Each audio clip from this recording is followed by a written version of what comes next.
Everyone, my name is Govhini Santhabalan and today I will be discussing with you the difficulties I faced learning English as a second language. Let's begin.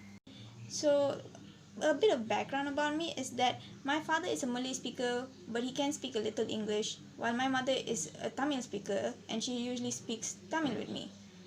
I am an introverted child, so I used to grow up watching cartoons and English movies, and that's how I became quite fluent in the English language. Nevertheless, I did face difficulties growing up learning the language. Few difficulties I've had growing up was understanding the proper way to use a sentence in English. So I used to say, I go throw when I see trash, indicating that I want to throw the trash that I saw.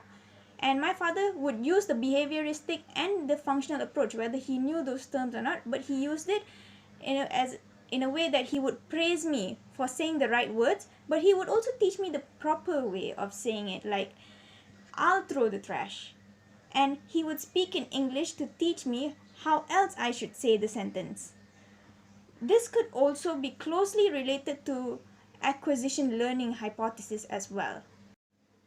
Another difficulty for me was speaking using the correct grammar structure.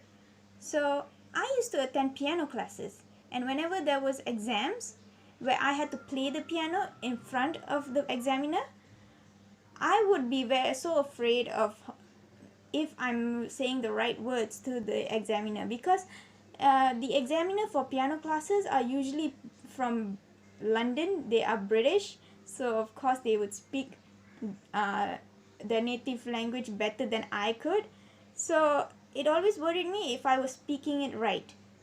So this is where the natural order hypothesis comes into play. I had acquired a good concept of grammatical structures by watching a lot of cartoons and reading children's books. I also have a lot of good friends who are good at English, and also I have cousins who frequently visit me and they also speak English. So from there I was able to learn English very well and acquire it easily. I used to borrow books a lot from the library, and it's one of the reasons I was able to speak with grammatical accuracy. My father would let me speak on and would seldom correct me if I ever made an error, because he knows that I'll eventually get the hang of the language, which is parallel to the natural order hypothesis. The child will definitely, or more likely, know that they are making an error the more they practice the language. Last but not least, the difficulty I faced in learning English was speaking the language fluently, like a native. As I mentioned before, I have friends who speak English very well, and I also have cousins who frequently speak English to me. And I have a British examiner who rates my piano skills, and he speaks better than ever.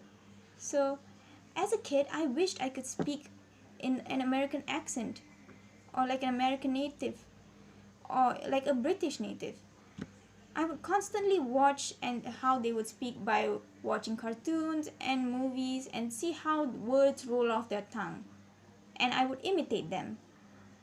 This reminds me of the Johnson and Newport 1989 study, which is featured in the critical period hypothesis, where if the learner were immersed in a language prior to the age of 7, they would achieve fluency in the target language. Now I see it for myself. I could speak English very well. Although not like a native, I can still at least hold up a conversation with one. Recently, my cousin married an American, and I was able to hold up a conversation with him. This leads me to believe that it has something to do with Moyer's 1999 research that is related to the critical period hypothesis. Her finding seems to support that there is a critical period for phonology where even if you are able to achieve native-like fluency, you might not be able to sound 100% like a native, at least not phonologically. With that being said, my difficulties in acquiring the English language as a second language was understanding the proper way to use a sentence, speaking the language using the correct grammatical structure, and finally speaking fluently like a native. Thank you so much for watching this, and have a great day. Thank you.